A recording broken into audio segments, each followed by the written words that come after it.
Segundo a Organização Mundial de Saúde, 30% da população mundial tem anemia.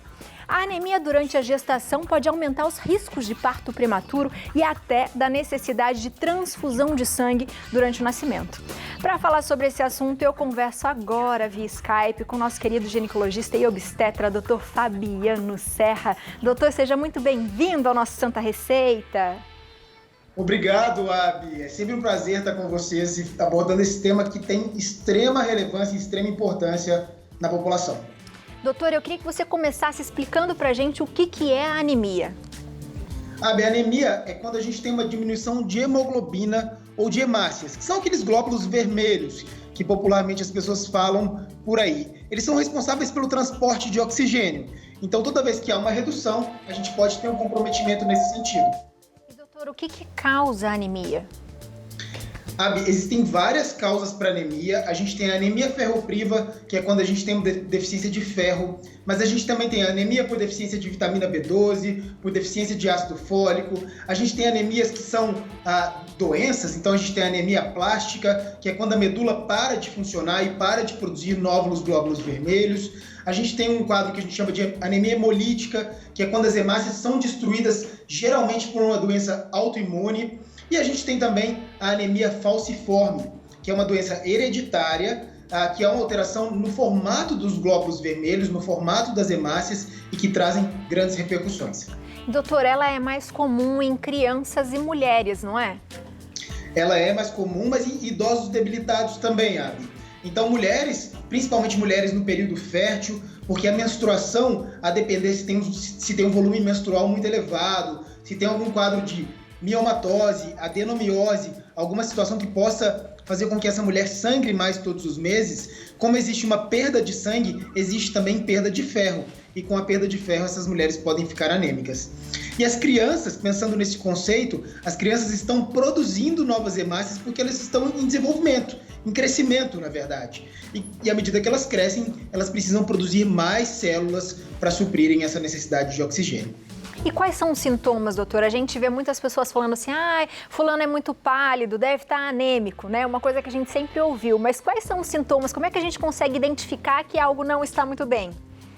Mas isso é real, Abi. Essa palidez, ela é real, não é coisa das nossas avós, não. Ela existe e a palidez, a gente observa uma palidez cutânea e mucosa, né? Então a gente consegue observar tanto os olhos quanto a boca mais clarinhos. Mas esse paciente com anemia pode ter também cansaço, então aquela sensação de que faz qualquer esforço, pequenos esforços, já fica cansado, pode ter falta de apetite, dor de cabeça, porque você imagina, tá faltando oxigênio, né? Porque se falta a célula que transporta o oxigênio, isso vai dar desconforto. Mas pode dar também tontura, falta de ar, porque é como se o ar entrasse, mas ele não suprisse as necessidades. Pode dar dor no peito, pode dar vontade de comer coisas estranhas, então quem tem anemia, às vezes pode ter aquela vontade de comer gelo, terra, umas vontades muito estranhas, sabe, Ari? E no caso, quando a gente está falando de crianças, essas crianças podem manifestar isso com uma dificuldade, às vezes, de aprendizado e até de concentração. E essa coisa do comer gelo e terra, realmente, né? Como os nossos avós são muito sábios mesmo, mas é o que mais ficava na minha cabeça. Era a palidez, né? Que tá muito pálida, será que tá anêmico? E essa coisa de comer coisas diferentes. E quando a gente fala da palidez, doutora, a gente fala muito, né? Das carnes, que tem as vitaminas. Geralmente as pessoas que são veganas, elas têm que suplementar isso muito bem, porque pode correr esse risco de ter uma anemia, não pode, doutor? Pode sim, principalmente as anemias derivadas da deficiência de vitamina B12, tá? Então, a gente tem a anemia megaloblástica que depende de tanto de vitamina B12 quanto de ácido fólico, que tem relação com essas pessoas veganas. E aí a gente tem que suplementar sim. Além disso, quando a gente come carne, dentro da carne existe um grupo que a gente chama M. Esse grupo, ele tem o ferro no meio dele. E esse ferro também vem para a nossa alimentação. É claro que o ferro ele pode ser adquirido de outras formas. Então a gente pode adquirir também dos vegetais. Mas o ferro M, que é esse ferro que vem de origem animal, ele é melhor absorvido pelo corpo. E doutor, quais são os riscos? Porque, por exemplo, também eu já vi muitas grávidas ficando anêmicas, né, nesse período.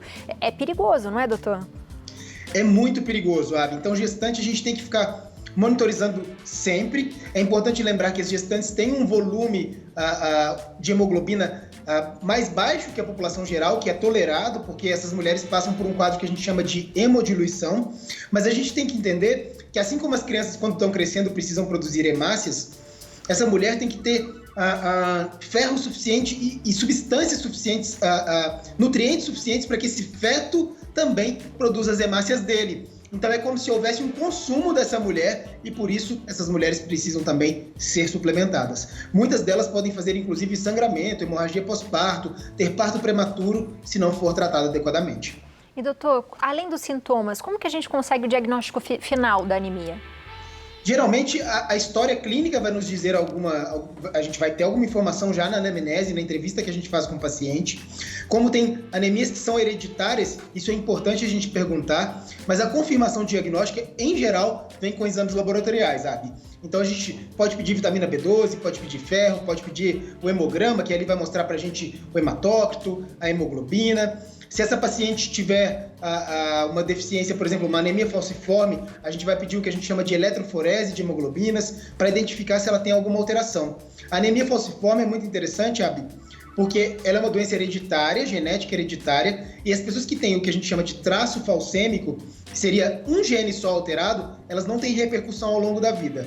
Mas aquelas que têm os 2 genes alterados, elas produzem uma hemácia em forma de foice, tá? Então ela tem um formato diferente.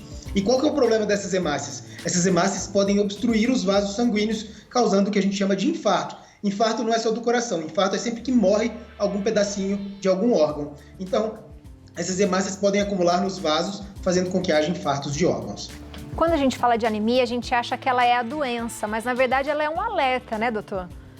Ela é um alerta, muitas vezes ela vem associado a alguma doença. Por exemplo, pacientes que têm câncer têm uma tendência maior a ter anemia. Pacientes que têm miomatose tendem a sangrar mais e podem ter anemia. Então, na verdade, nem toda a anemia é a doença em si. Às vezes ela vem associada a alguma doença e a gente tem que investigar a causa dessa anemia. Será que é só uma deficiência nutricional, que basta a gente repor o nutriente para que ela volte a restabelecer a produção de hemácias de forma adequada?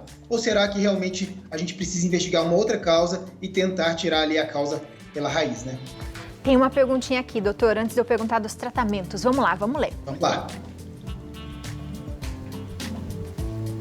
Da Ângela, de Curitiba, Paraná. Olá, boa tarde. Ferritina alta pode ser problema para a saúde? E aí, doutor? Obrigada, Ângela. Ô, Ângela, depende desse alto que você está me dizendo. A ferritina, o que ela é? É o estoque de ferro no nosso corpo. Então a ferritina traduz pra gente, tem o ferro suficiente.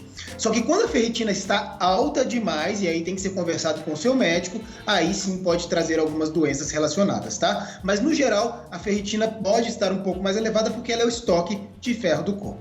Doutor, quais são os tratamentos? O tratamento ele vai depender muito da causa mesmo da anemia, né? Então imagine você, uma paciente que tem um sangramento intenso. Primeiro a gente tem que cortar o sangramento. Segundo, a gente tem que fornecer os nutrientes necessários para a produção de hemácia e hemoglobina. Então uma mulher que menstrua muito todos os meses, por exemplo. Eu preciso primeiro controlar esse fluxo menstrual dela que está intenso e ao mesmo tempo suplementar as necessidades, tanto de vitamina B12 quanto de ferro, de tudo que ela perde todos os meses ali e que é substrato necessário para a produção de hemácias. Agora, se for outras causas, a gente vai identificar qual a causa específica e tratá-las. Existe uma doença, Abi, que chama anemia aplástica, que é uma anemia em que a medula é como se ela falhasse, ela parasse de produzir todas as células do sangue, não só as hemácias, não só os glóbulos vermelhos. E aí, a gente precisa fazer um tratamento em relação à anemia aplástica, tá? Então, cada doença vai ter um tratamento específico. Tem doenças que são autoimunes, então a anemia hemolítica, por exemplo, tem um anticorpo que vai lá e destrói essas hemácias da paciente. Então, a gente precisa fazer o tratamento específico para cada tipo de anemia. Para tudo nessa vida há prevenção, não é, doutor? Para tudo... Para quase tudo, né, Abi? É. para muitas coisas a gente realmente tem prevenção. Então, o principal é ter uma dieta bem balanceada, praticar atividade física, se manter dentro do peso. Tudo isso favorece, obviamente. São dicas para a vida, para que a gente tenha uma vida mais saudável, né, Abi? Então, Uma alimentação regrada é o principal ponto de partida. E óbvio, se sentir alguma coisa diferente, perceber que está mais cansado, com tonteira, falta de ar, pálido, né? Ou que tem uma criança que está com um atraso de desenvolvimento, tem que investigar, tem que procurar o médico para ajudar aí nesse sentido. Doutor, a última pergunta que me veio agora. Se a mamãe tá grávida, né? E aí ela tentou tratar e tal durante a gravidez, mas o bebê nasceu. É possível também que ele possa nascer com anemia ou não?